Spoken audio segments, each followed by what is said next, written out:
What people don't know about me is that I was suspended from school 3 times for trying out all sorts of things, like things that people would never imagine of someone who goes on to be a monk. I was experimenting with all the drugs in the world. I had multiple relationships. I was really trying to search for some sort of meaning, fulfillment, and for as long as I've known, I've been chasing thrill. And at 18, I was really fortunate when I met a monk. And this monk was invited to speak. And I kind of just went because one of my friends forced me to. At that time, I was listening to CEOs and entrepreneurs and business people and marketers who I thought that's what I was aspiring to be like. And then I hear this monk. And he captivated me like no one had ever captivated me before. That was the beginning of what changed me. Because I went from being someone who did only want all those things to become successful and trying to, but I started hearing my own inner voice much more in all that noise that I had around me. I remember one of my parents had a maths tutor for me because they wanted to be amazing at maths. And I was pretty good at numbers, and I'd have this tutor and he'd tell me that, he goes, the reason that you're struggling with the next question is because you're always worried about what your parents think. And that really stayed in my head. I was just like, wow, so as long as I'm trapped by what my parents think, I can actually never find the answers to the real questions of life. And it was kind of like this collation of little things that just made me think, wait a minute, having money, having fame, that just doesn't seem to add up. And then meeting the monk kind of made that shift possible. And as I said, he was completely captivating. And then I found out that he'd given up jobs in Google and Microsoft to be a monk. And I thought to myself, who does that? You know, he's given up everything that I'm chasing and that all my friends are chasing, but he seems happier than anyone I've ever met before. And he spoke about this incredible principle where he said that we should plant trees under whose shade we do not plan to sit.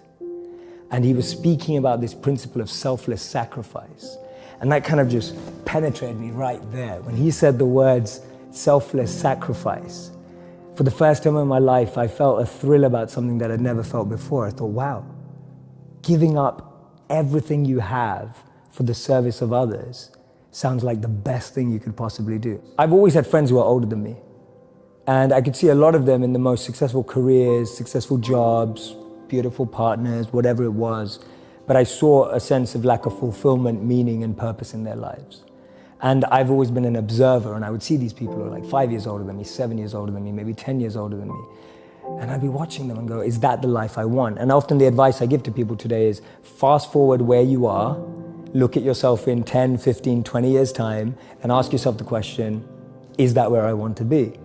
If you're in a company, look at the person who's 20 years ahead of you and ask yourself, is that where I want to be? If you're in a startup, look at where other startups have got to in similar roles and go, is that where I want to be? And if the answer is no, then you need to find a new path. And for me, the answer at that time from observing was no. The path that my parents or society or the university I went to or the community I had that was carving out for me, it didn't feel like the path for me. So I was almost seeking an alternative or a new path. I was just so fortunate that it happened to be an uplifting, powerful path as opposed to something that could have actually taken me down the wrong road. Because that could have been possible too. See, we live in echo chambers. We're just surrounded by the same thinking. So for me, the first step is just opening yourself up to new experiences and new role models. Because most of us can't see ourselves in people, so then we try and fit ourselves into the boxes that we do see. And I mean, there's this beautiful quote that I've been saying it everywhere, and I wish I wrote it, but I didn't. So it's by a philosopher and writer named Cooley. And he said that today, I'm not what I think I am. I'm not what you think I am. I am what I think you think I am. So we live in this perception of ourselves. Hence, my identity is made by what my parents think I should be. My identity is made up by what my college or university thinks I should achieve. While you're living in that bubble and that echo chamber, getting to what you really want to do is impossible because maybe that just doesn't fit. And I think so many people feel that way today, that they don't fit into the current education system. They don't fit with the 3 or 4 or 5 careers that you're taught exist.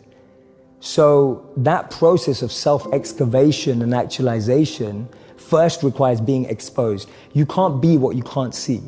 If I never saw a monk, I would never have wanted to be a monk.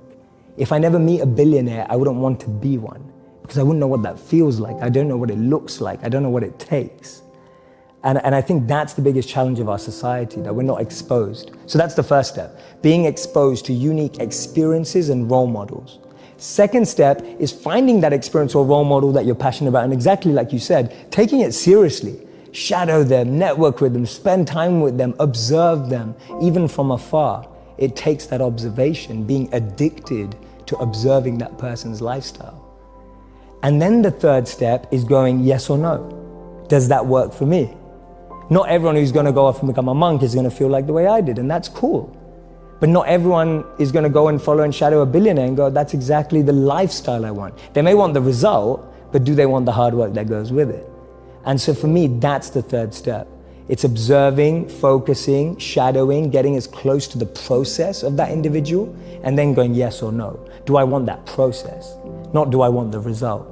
To be able to train the mind and energy to focus it exactly where you want it and when you want it to be. You are completely detached and undeterred from external ups and downs. You're able to navigate anything that seems tough, challenging, fun, excitement, with the same amount of being equipoised and balanced and equanimity, without being too excited in pleasure or being too depressed in pain. But knowing how to navigate every situation, to me, that's great strength and great power. There's a beautiful verse in the Bhagavad Gita that says that detachment is not that you own nothing. Detachment is that nothing owns you. And I love it, because to me that summarizes detachment in a way that it's not usually explained. Usually people see detachment as being away from everything. Actually, the greatest detachment is being close to everything and not letting it consume and own you. And that's real power, that's real strength. How many people do we know that have had fame and then that fame has ruined them? So for me, that definition of detachment is possible to practice even in the real world, rather than saying, oh, I'm just gonna have a really simple life, I'm just gonna have nothing in life. Being able to overcome ego, being able to overcome envy, being able to overcome jealousy, being able to overcome the negative of competitive state. There's a positive competitive state and there's a negative competitive state.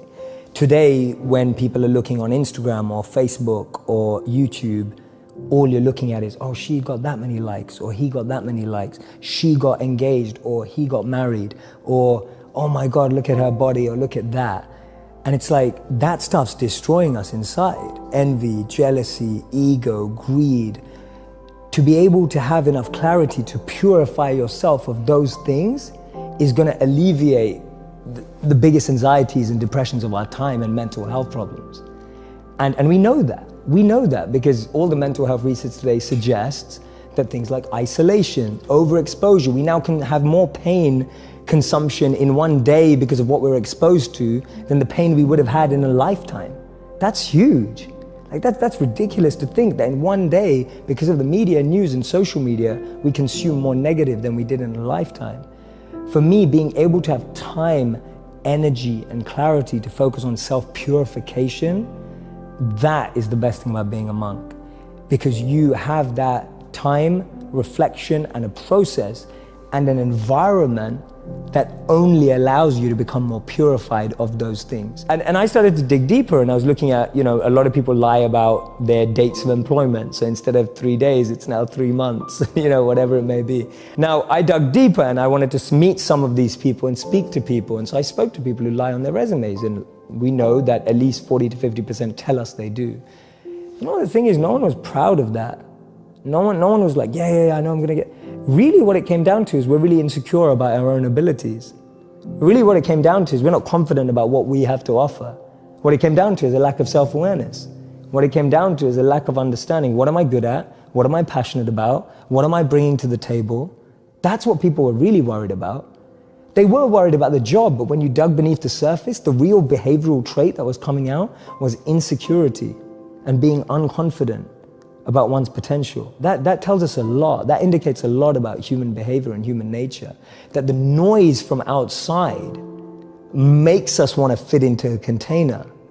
And that stops us from differentiating between what is my mind saying and what is my intelligence saying. And what happens is that noise becomes your voice. So that noise becomes what you think is what you're saying.